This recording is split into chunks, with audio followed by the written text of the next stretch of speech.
राधे राधे सभी बहनों को। हिंदू पंचांग में बहनों मार्गशीर्ष माह को अत्यंत ही पवित्र और पुण्य बढ़ाने वाला बताया गया है।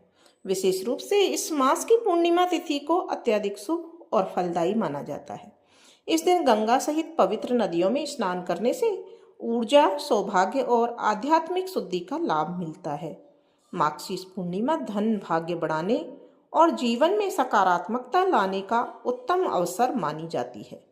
इस वर्ष मार्गशीर्ष पूर्णिमा शुभ योगों में पड़ रही है, जिससे दान पुण्य का प्रभाव कई गुना बढ़ जाता है।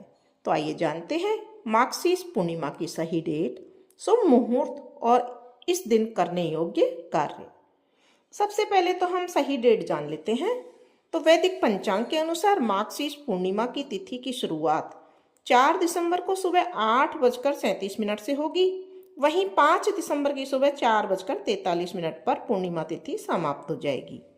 तो उदया तिथि के अनुसार पूर्णिमा तिथि 4 दिसंबर को ही रहेगी, इसलिए मार्गशीर्ष पूर्णिमा का व्रत और लक्ष्मी पूजन 4 दिसंबर को ही करना सही माना जाएगा। अब हम इस दिन का देख लेते हैं ब्रह्म मुहूर्त। हिंदू पंचांग के अनुसार 4 दिसंबर को मार्गशीर्ष पूर्णिमा के दिन सुबह 4:19 से लेकर सुबह 4:58 तक ब्रह्म मुहूर्त रहेगा। यानी इस दिन करीब 39 मिनट का ब्रह्म मुहूर्त रहने वाला है। शास्त्रों में इस अबूझ घड़ी का विशेष महत्व बताया गया है।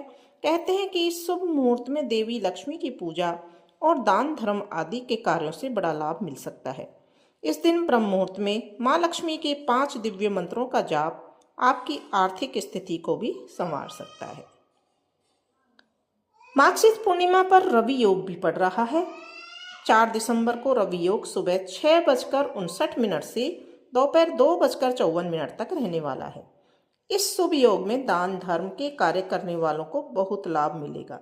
ज्योतिषविदों का कहना है कि इस शुभ मुहूर्त में आप गरीबों को गुड़, तिल, घी, कंबल, खाने की चीज़ों का दान कर सकते हैं। इसके अलावा आप सामर्थ्य के अनुसार धन का भी दान कर सकते हैं। इसके अलावा इस दिन मार्गशीर्ष पूर्णिमा के दिन आपको विष्णु चालीसा का पाठ करने से भी बहुत लाभ मिलेगा। विष्णु चालीसा के पाठ से आपको मोक्ष की प्राप्ति होती है, साथ ही धन लाभ के योग बनते हैं। यदि आप इस शक्तिशाली चालीसा का पाठ सुबह करते हैं तो मानसिक शांति, कार्यों में सफलता, करियर में लाभ और जीवन में सुख समृद्धि मिलती है। धार्मिक ग्रंथों में पाठ की महिमा का उल्लेख देखने को मिलता है। यह विष्णु जी को प्रसन्न करने का भी सबसे सरल उपाय है, जिससे लक्ष्मी जी का आशीर्वाद मिलता है। यहाँ हमने विष्णु चालीसा पाठ को लिखित में डाला है, तो आप यहाँ से पढ़ करके विष्णु चालीसा का पाठ कर सकते हैं।